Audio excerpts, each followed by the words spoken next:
Hai guys, pernah gak sih kalian kalau misalnya mau booking hotel terus nemu hotel yang murah tapi belum ada reviewnya?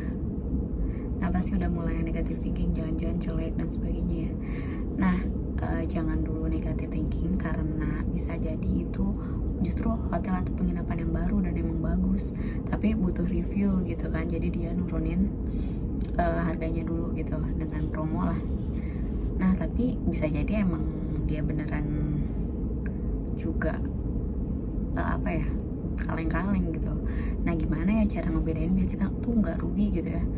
Dan sekalipun kalau kita udah check out, terpaksa check out karena wah lokasinya cocok banget nih sama aktivitas kita gitu, terus tempatnya juga strategis gitu.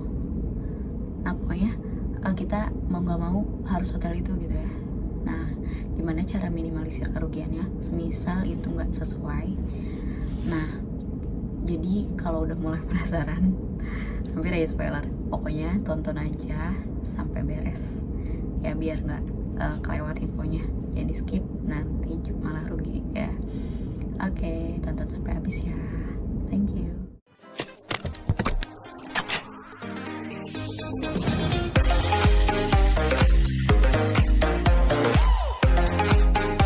Nah jadi kenapa sih kita perlu check and recheck ya buat tips-tips ini?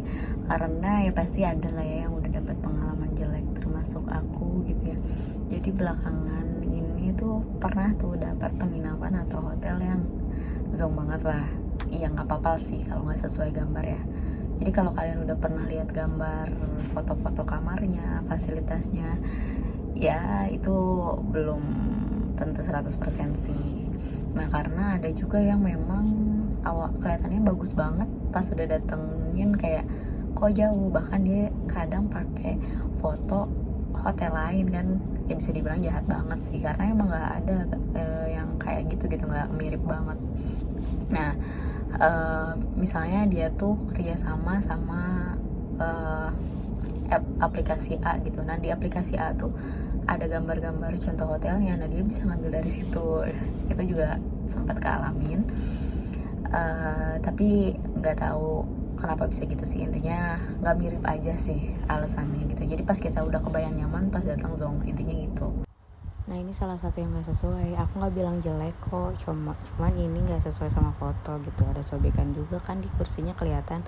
Nah aku videoin biar tahu dari awal bukan aku yang ngerusak gitu. Nah layoutnya juga beda. Terus dari spraynya juga kan biasanya standar dari aplikasi itu ya, ada sabun, sampo gitu. Terus gak ada keset juga, jadinya repot gitu sih. Ya agak kecewa sih, tapi gak apa-apa lah. Nah sama juga ya aku nggak tahu si hotel itu bohong atau enggak ya, tapi intinya dia pasang foto yang tidak sesuai sih menurut aku ya.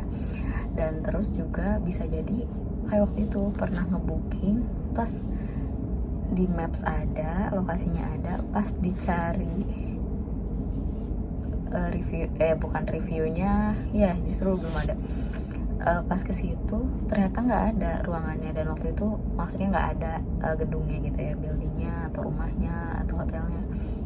Nyesel banget di situ. Terus dan sayangnya waktu itu karena terlanjur udah malam juga ya, habis kerja, nggak ya, bisnis trip dan sebagainya gitulah, nggak bisa nanya ke orang karena udah sepi gitu ya, dan nomor teleponnya juga nggak bisa dikontak kayak gitu. Pokoknya intinya penting banget buat di riset sebelumnya, jangan asal-asalan lah.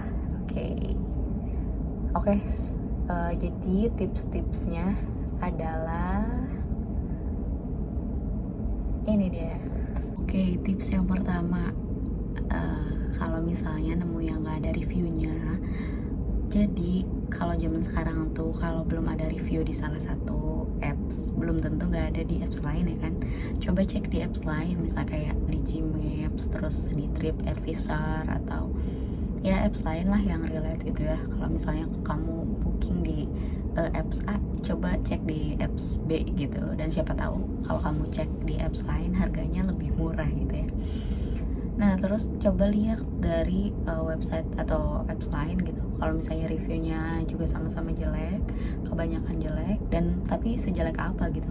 Kalau misalnya menurut mereka jelek tapi menurut kamu masih nggak terlalu jelek, misalnya dia nggak nyediain keset gitu, ya udah misalnya kamu masih bisa salah nerima gitu, ya udah itu nggak apa-apa sih. Tapi kalau emang kalian perfeksionis sama kayak standar yang di reviewan, nggak apa-apa buat nggak dilanjut gitu ya, daripada rugi gitu ya.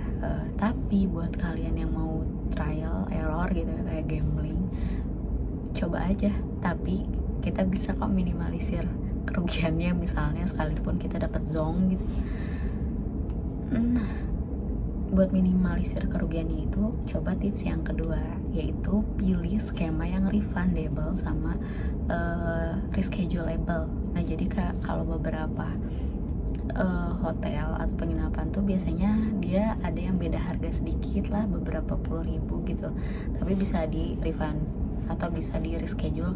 Nggak apa-apa, itu worth it daripada kalian rugi full karena nggak bisa di refund. Beda 10.000 mang, ya nggak apa-apa lah ya, daripada kehilangan semuanya. Which is kalau kepake pun ya nggak apa-apa, kalau nggak kepake pun bisa balik lagi. Oke, mungkin so far itu dulu sih. Nah kalau misalnya ada tips-tips lain yang misalnya belum ke cover nih sama konten kali ini, boleh ditambahin di bawah ya. Dan jangan lupa di like, comment, share, dan subscribe biar makin bermanfaat buat kita semua. Thank you ya yang udah like, comment, share, and subscribe.